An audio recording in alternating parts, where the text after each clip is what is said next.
Kapag ng Panginoon, buong bayan ngayon'y nagtitipon upang pagsalungan ang kaligtasan, handog ng Diyos sa tanan.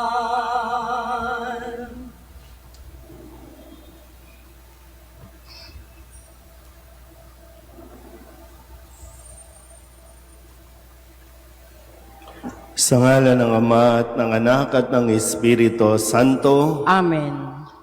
ang pagpapala ng ating Panginoong Hesu Kristo, ang pag-ibig ng Diyos Ama, at ang makikipagkaisa ng Espiritu Santo naway sumainyong lahat. At sumaiyo rin. Mga kapatid, aminin natin ang ating mga kasalanan upang tayo'y maging marapat gumanap sa banal na pagdiriwang. Inaamin ko Sa makapangyarihang Diyos at sa inyo mga kapatid, na lubha akong nagkasala sa isip, sa salita at sa gawa, at sa aking pagkukulang. Kaya isinasamo ko sa mahal na Birheng Maria, sa lahat ng mga anghel at mga banal, at sa inyo mga kapatid, na ako'y panalangin sa Panginoong ating Diyos. Kaawaan tayo ng makapangyarihang Diyos, patawarin tayo sa ating mga kasalanan, at patnubayan tayo sa buhay na walang hanggan. Amen. Panginoon, kaawaan mo kami. Panginoon, kaawaan mo kami. Kristo, kaawaan mo kami. Kristo, kaawaan mo kami. Panginoon, kaawaan mo kami. Panginoon, kaawaan mo kami. Manalangin tayo. Ama naming makapangyarihan, lakas ka ng mga walang inaasahan kundi ikaw. Ang pagluhog namin na iyong pagbigyan, sapagkat kami mga tao lamang na pawang mahihina kapag iyong iniwanan. Kaya naman kami lagi mong tulungan upang sa pagtupad ng iyong mga kautusan, ikaw ay aming mabigyang kasiyahan sa aming iniisip at ginagawa araw-araw. Sa pamamagitan ni Jesucristo, kasama ng Espiritu Santo, magpasawalang hanggan. Amen. Pagbasa mula sa ikalawang aklat ng mga hari. Noong mga araw na iyon, nang malaman ni Atalia, napatay na ang anak niyang si Ocosias, sinikap niyang patayin ang lahat ng kamag-anak ng hari. Ngunit si Josawas na anak ni Ocosias, ay naitakas ng tiyan niyang si Josaba, na anak ni Haring Horam na kapatid ni Ocosias. Itinago niya ito, pati ang tagapag-alaga sa isang silid, kaya hindi napatay ni Atalia. Pagkatapos dinalen niya ito sa bahay ng Panginoon, at doon itinago ng 6 na taon habang si Atalia ang naghahari sa lupain. Nang ika-7 taon ng pamamahala ni Atalia, ipinatawag ni Joiada ang mga pinuno ng Kriteo at ng mga bantay sa templo at isinama sa loob ng templo. Pinagtibay nila roon ng isang kasunduan sa pangalan ng Panginoon. Pagkatapos, iniharap sila sa anak ng hari. Sinunod ng mga pinuno ang lahat ng iniutos sa kanila ng saserdoteng si Joiada. Isinama nila kay Joiada ang kani-kanilang tauhan, pati yaong hindi nakatalagang manungkulan kung araw ng pamamahinga. At ibinigay ni Joiada sa mga kapitan ang mga kagamitan ni Haring David, ang mga sandata at pananggalang na nasa bahay ng Panginoon. At bawat kawal ay tumalaga sa kanya-kanyang lugar, nakahanda sa anumang mangyayari. Ang iba'y sa gawing timog, ang iba'y sa hilaga sa paligid ng altar at ng tirahan ng hari. Inilabas ni Joiada ang prinsipe. Kinoronahan niya ito, iniabot ang aklat ng kautusan, binusa ng langis at itinilagang hari. Pagkatapos nagpalakpakan sila at nagsigawan, "Mabuhay ang hari!" Nang marinig ni Atalia ang pagkakaingay ng mga bantay at ng mga tao, pinuntahan niya ang mga ito sa bahay ng Panginoon. Pagdating doon, nakita niyang nakatindig ang hari sa isang mataas na lugar tulad ng kinaugalian. Ang mga kapitan at ang mga taga-ihip ng trumpeta ay nakatayo sa tabi nito. Ang buong bayan naman ay di magkamayaw sa galak at walang malamang gawin sa pag-ihip ng kanilang trumpeta. Nang makita ito ni Atalia, sinira niya ang kanyang kasuotan at malakas na sinabi, "Ito'y isang malaking kataksilan." Iniutos ni Joiada sa mga kapitan, "Ilabas ang babaeng iyan at patayin pati ang sinumang susunod sa kanya. Ngunit huwag silang papatayin sa bahay ng Panginoon." Siya'y sinunggaban nila, inilabas sa daanan ng mga kabayo ng hari, papasok sa palasyo at doon pinatay. Pagkaraan noon, sinariwa ni Joiada ang tipan ng Diyos at ng mga tao. Muli niyang pinanumpa ang hari at ang mga tao na sila'y papailalim sa tipan. Ang mga tao'y nagtuloy sa templo ni Baal. Giniba nila ito at winasak pati ribolto ni Baal. Pinatay nila sa harap ng altar ni Matan na saserdote ni Baal. At si Joiada ay nagtalaga ng mga bantay sa bahay ng Panginoon. Nagdiwang ang bayan at naging mapayapa sila mula nang patayin si Atalia sa tirahan ng hari. Ang salita ng Diyos. Salamat sa Diyos. Ang tugon po sa bawat saknong ng salmo, pinili ng Panginoong maging tahanan ang Sion. Ulitin po natin. Pinili ng Panginoong maging tahanan ang Sion. Ang iyong pangako sa lingkod mong David, huwag mong babawiin. Ganito ang iyong pangakong habilin. Isa sa anak mo ang gagawing hari upang mamahala, matapos na ika'y pumanaw sa lupa. Pinili ng Panginoong maging tahanan ang Sion. Kung maging tapat ang mga anak mo sa bigay kong tipan, at ang mga utos ko ay igagalang, ang mga anak mo'y pawang maghaharing walang katapusan. Pinili ng Panginoong maging tahanan ang Sion.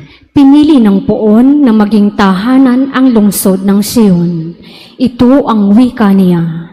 Doon ako titira panghabang panahon, ang paghahari ko'y magmumula roon. Pinili ng Panginoong maging tahanan ang Sion. Sa lipi ni David, ako ay kukuha ng haring dakila upang maingatan ang pagpapatuloy ng pamamahala. Yaong kaharian niya ay uunlad at mananagana. Ang kaaway niya'y mangagpapahiya. Pinili ng Panginoong maging tahanan ang Sion.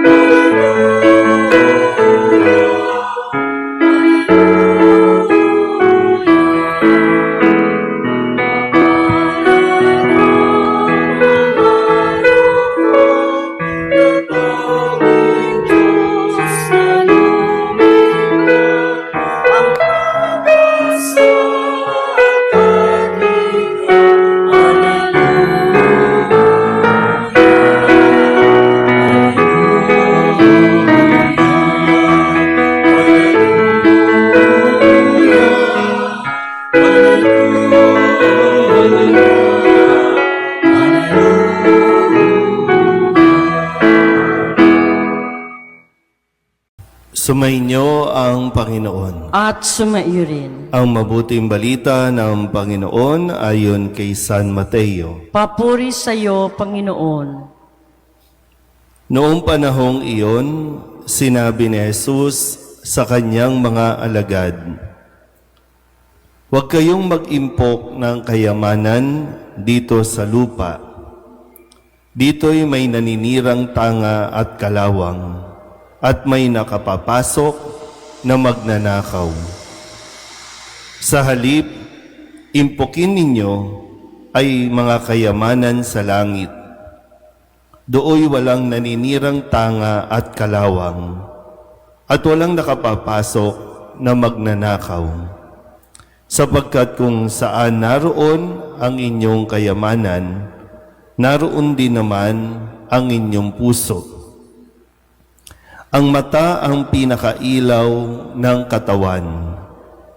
Kaya't kung malinaw ang iyong mata, maliliwanagan ang buo mong katawan.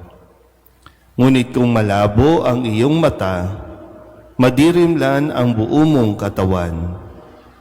Kaya't kung ang liwanag na nasa iyo ay kadiliman pala, napakadilim niyan. Ang mabuting balita ng Panginoon. Pinupuri ka namin, Panginoong Heso Kristo. Isang magandang umaga po sa inyong lahat. Ngayon po ay Biyernes ng ika-11 linggo sa karaniwang panahon at matapos nating marinig nitong mga nakalipas na araw na muli nating suriin ang ating pong mga ginagawa at tiyakin natin, nasabi nga po, na sa ating pagdarasal, sa ating paglilimos, pag-aayuno, tiyakin na ito ay hindi pakitang tao lamang, hindi paimbabaw, at lalo na kung tayo'y mananalangin sa Diyos, lumapit tayo sa Kanya mula sa ating puso. At ngayong araw na ito ay hinihikayat tayo ng ating ebanghelyo na tingnan natin mabuti. Kailan ba kayo huling nagpa-check up ng mata? Kailan? Kasi ang sabi, no, ang mata ang pinaka-ilaw ng katawan. Kapag madilim o malabo ang ating mata, magiging malabo din ang pagtingin natin sa atin pong buhay. So ito ay pinapaliwanag ni San Mateo na kanya ring narinig mula sa ating Panginoong Heso Kristo. Pero maganda mapagnilayan na bakit nga ba ito yung sinasabi na ang mata ang pinakailaw ng katawan at kailangan natin itong bantayan. Kailangan natin itong suriin mabuti.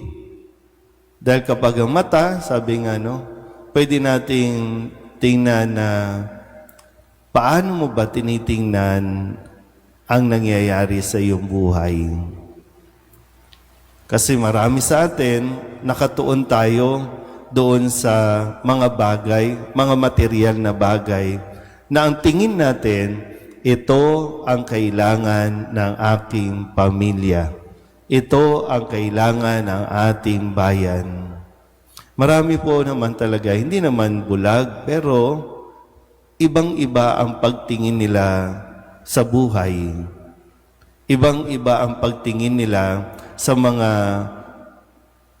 inaakalang magpapaganda ng buhay, magpapaayos ng buhay, pero wala talaga Sa nangyayari sa ating pong lipunan, kailangan talaga natin maliwanagan.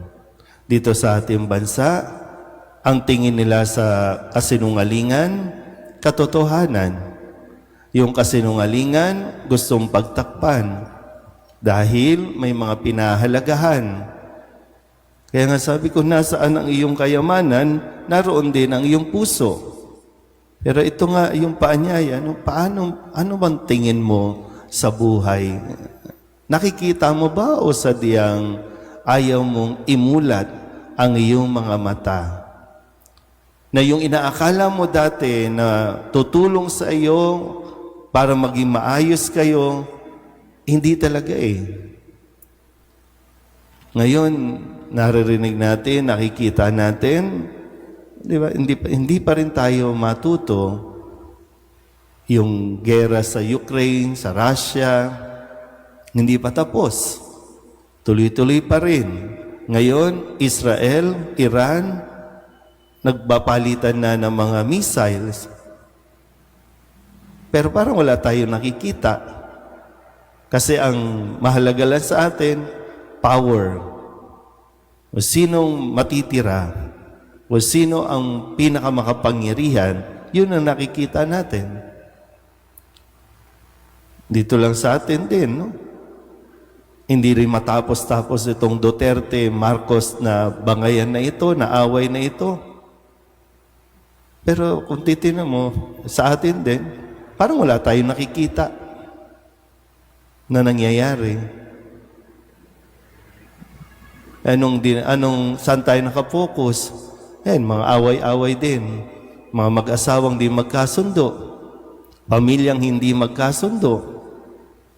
Laki-laki ng problema, pero tayo din, nakatuon tayo sa mga bagay na akala natin talagang kailangan at magpapasaya, pero tuluyang sumisira at nagpapalayo sa atin sa isa't isa. Imulat natin ang ating mga mata. Kailangan lang talagang linisin ng mabuti. Kasi baka tuluyan ng magdilim ang ating pong paligid. Tuluyan na tayong mabulag sa mga mali at kasinungalingan. Isa pa nga po, no, na nagiging issue natin ngayon, di na nga natin alam kung sino ang totoo at sino ang artificial. So kailangan talaga natin ng biyaya, no, ng Panginoon para talagang ma-identify pa rin natin, makita pa rin natin kung sino o ano ang katotohanan na pinakamahalaga sa buhay natin ngayon. Lahat mawawala, lahat pwedeng nakawin kung hindi mo imumulat ang iyong mga mata. Marami nang nawawala, wag mong hayaang tuluyang maglaho ang lahat sa buhay mo. Amen?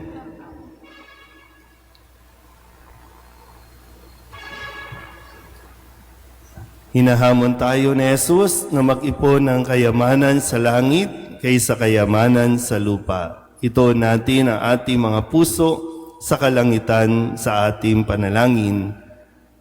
Panginoon, dinggin mo ang aming panalangin. Panginoon, dinggin mo ang aming panalangin.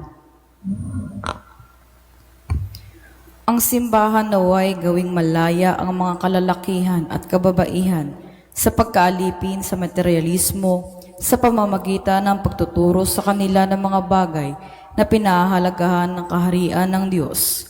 Manalangin tayo sa Panginoon. Panginoon, dinggin mo ang aming panalangin. Ang mga politiko at lingkod pang mamamayan naway magsimula ng mga programa at proyekto sa kabuuang pag-unlad ng lipunan at kanilang mga nasasakupan. Manalangin tayo sa Panginoon. Panginoon, dinggin mo ang aming panalangin. Ang mga taong pinagkatiwalaan ng higit na kayamanan, naway mapagtanto ang kanilang katayuan bilang mga tagapangalaga lamang at hindi mga lubos na nagmamayari ng mga biyayang kanilang inangkin. Manalangin tayo sa Panginoon. Panginoon, dinggin mo ang aming panalangin.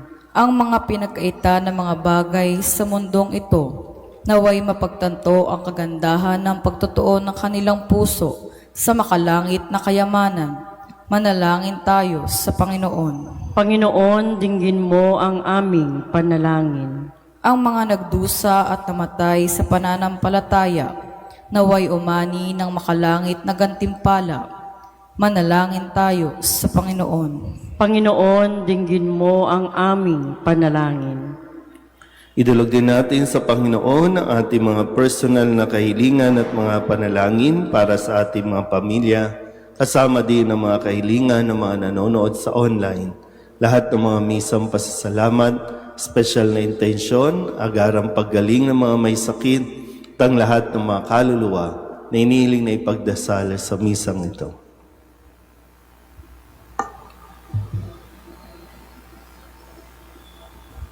Ang lahat ng ito iniling namin sa ngalan ni Kristo, ang aming Panginoon. Amen.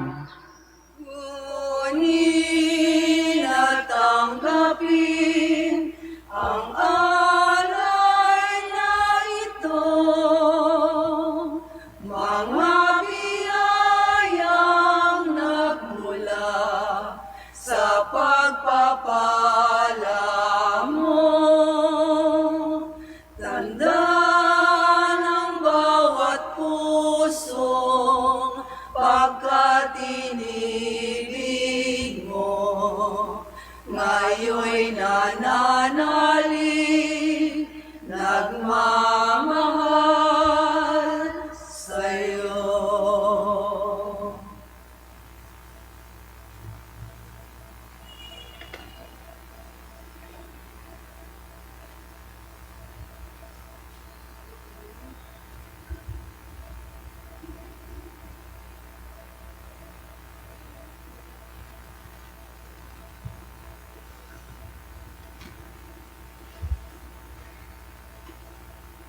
Manalangin kayo mga kapatid upang paghahain natin ay kalugdan ng Diyos Amang makapangyarihan. Tanggapin nawa ng Panginoon itong pagkahain sa iyong mga kamay, sa kapurihan niya at karangalan sa ating kapakinabangan at sa buong sambayanan niyang banal. Ama naming lumikha, kami ginawa mong may angking katauhan na dapat pakanin at pangalagaan at iyong dinudulutan ng banal na pakikinabang. Ipagkaloob mong kami huwag magkulang sa mga iniuukol mo sa aming kapakapanan sa pamamagitan ni Jesucristo kasama ng Espiritu Santo magpasawalang hanggan. Amen. Sumainyo ang Panginoon. At sumaiyo rin. Itaas sa Diyos ang inyong puso at diwa. Itinaas na namin sa Panginoon. Pasalamatan natin ang Panginoong ating Diyos. Marapat na siya ay pasalamatan. Ama naming makapangyarihan, tunay ngang marapat na ikaw ay aming pasalamatan. Pinagbibigyan mong ito'y aming maihayag, kahit na ito'y walang anumang maidaragdag, sa kadakilaang sa iyo ay likas. Sa pagpupuri nami ang nakikinabang, ay kami ring iyong pinakikiharapan sa pamamagitan ng iyong anak na minamahal. Kaya kaysa ng mga anghel na nagsisiawit ng papuri sa iyo, nang walang humpay sa kalangitan, kami nagbubunyi sa iyong kadakilaan. Santo, Santo, Santo, Panginoong Diyos ng mga hukbo, napupuno ang langit at lupa ng kadakilaan mo. O sana sa kaitaasan, pinagpala ang naparirito sa ngalan ng Panginoon, o sana sa kaitaasan. Ama naming banal, ikaw ang bukal ng tanang kabanalan. Kaya't sa pamamagitan ng iyong Espiritu, gawin mong banal ang kaloob na ito upang para sa aming maging katawan at dugo ng aming Panginoong Hesu Kristo. Bago niya pinagtiis ang kusang loob na maging handog, hinawakan niya ang tinapay, inasalamatan kaniya, pinaghati-hati niya iyon, iniabot sa kanyang mga alagad at sinabi, "Tanggapin ninyong lahat ito at kanin, ito ang aking katawan na ihahandog para sa inyo."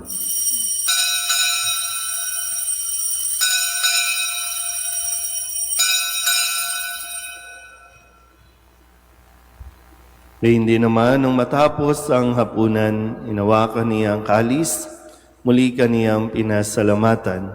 Iniabot niya ang kalis sa kanyang mga alagad at sinabi, "Tanggapin ninyong lahat ito at inumin. Ito ang kalis ng aking dugo, ng bago at walang hanggan tipan. Ang aking dugo na ibubuhos para sa inyo at para sa lahat sa ikapagpapatawad ng mga kasalanan.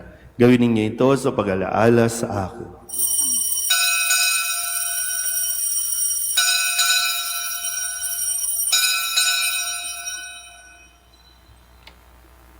Ipagbunyi natin ang misteryo ng pananampalataya. Si Kristo'y namatay, si Kristo'y nabuhay, si Kristo'y babalik sa wakas ng panahon. Ama, ginagawa namin ngayon ang pag-alaala sa pagkamatay at muling pagkabuhay ng iyong anak.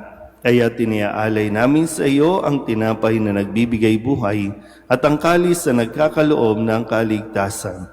Kami nagpapasalamat dahil kami iyong minarapat na tumayo sa harap mo para maglingkod sa iyo.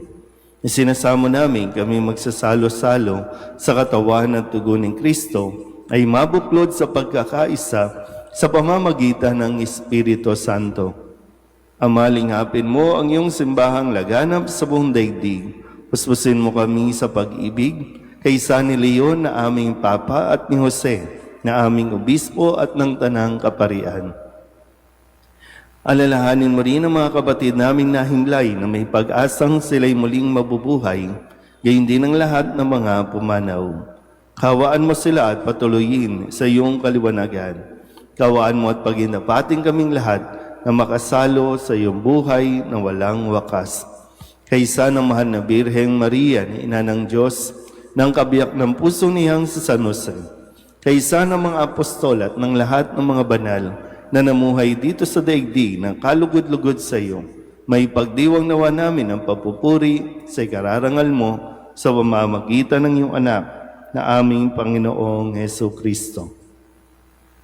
Sa pamamagitan ni Kristo, kasama niya at sa Kanya, ang lahat ng parangal at papuri ay sa iyo, Diyos amang makapangyarihan, kasama ng Espiritu Santo, magpasawalang hanggan. Amen. Amen.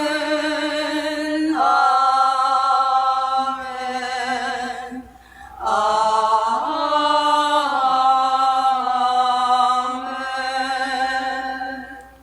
Sa tagubili ng mga nakagagaling na utos at turo ni Jesus sa Panginoon natin na Diyos, ipahayag natin ang lakas loob.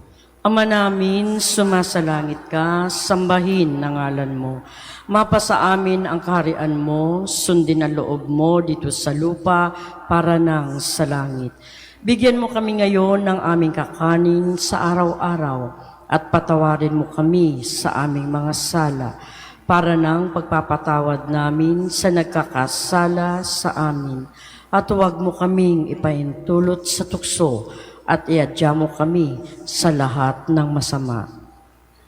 Hinihiling namin kami iadya sa lahat ng masama, pagkalooban ng kapayapaan araw-araw, iligtas sa kasalanan at ilayo sa lahat ng kapahamakan, samantalang aming pinananabikan ang dakilang araw ng pagpapahayag ng tagapagligtas naming sa Jesucristo. Sapagkat iyo ang kaharian at ang kapangyarihan at ang kapurihan, magpakailanman. Amen. Panginoong Heso Kristo, sinabi mo sa iyong mga apostol, kapayapaan ang iniiwan ko sa inyo, ang aking kapayapaan ang binibigay ko sa inyo.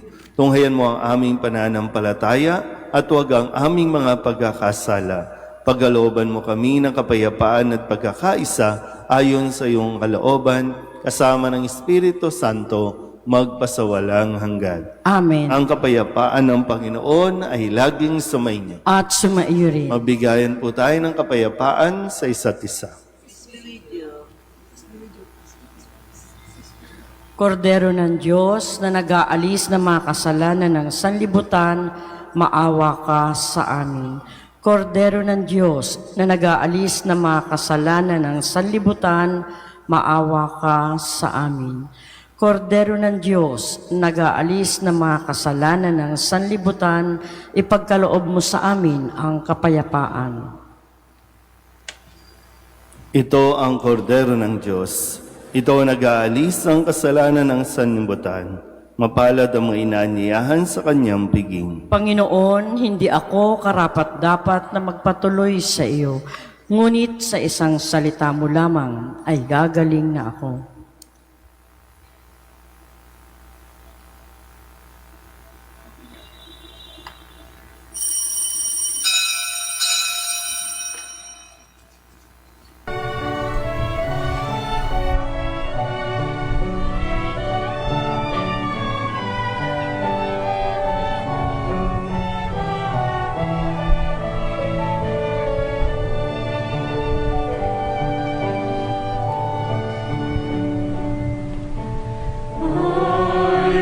Listen to the Lord, will listen to the voice of His people, serve them with all my heart.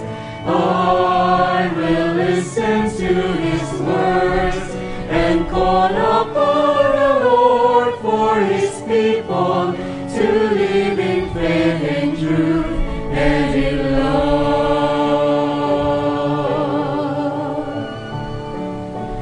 I need you, my Lord, for every day that comes, for all their pains and joys, be there to understand. They may seek you, my Lord, and reach into your hands. May you comfort their sorrows and heal their wounded hearts.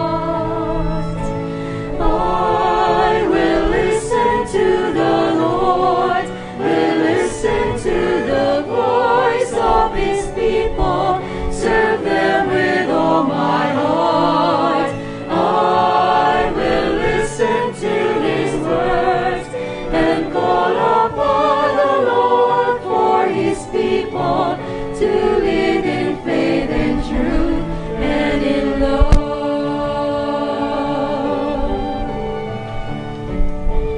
I'm calling you, my Lord, show them your truth and love. When darkness overs them, your light shines from above. I will be there, my Lord, to lead at your command. Together at one table, feed them the bread of love. I will listen to the Lord, will listen to the voice of his people, serve them with all my heart. I will listen to his words and call upon the Lord for his people to live in faith and truth and in love.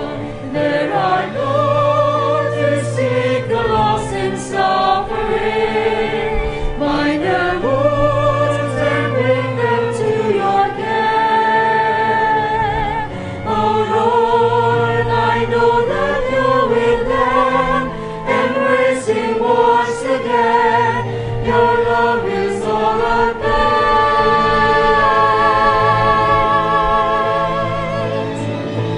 I will listen to the Lord, will listen to the voice of his people, serve them with all my heart.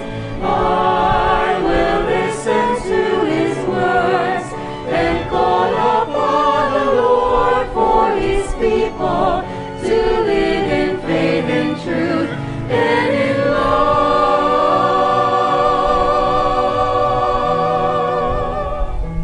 I will listen to the Lord and call upon the Lord for his people to live in Magsitayo faith naman. and truth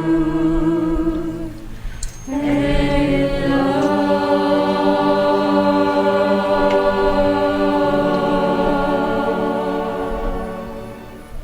Manalangin tayo. Ama naming mapagmahal, ang pinagsaluhan naming banal na pakikinabang na nagpapahiwatig ng iyong pakikiisa sa tanang naritong nakikipagdiwang ay magdulot nawa ng pagkakaisa sa iyong sambayanan sa pamamagitan ni Jesucristo kasama ng Espiritu Santo magpasawalang hanggan. Amen. Sumainyo ang Panginoon. At sumaiyo rin. At pagpalain kayo ng makapangyarihang Diyos, Ama at Anak, at Espiritu Santo. Amen. Tapos ang banal na misa, humayo tayo sa kapayapaan ni Kristo. Salamat sa Diyos. Magandang umaga po. Om San Jose, pinakasing ibig, tanggulan at lakas, buong pananalig. Kami po'y ipagadya sa mga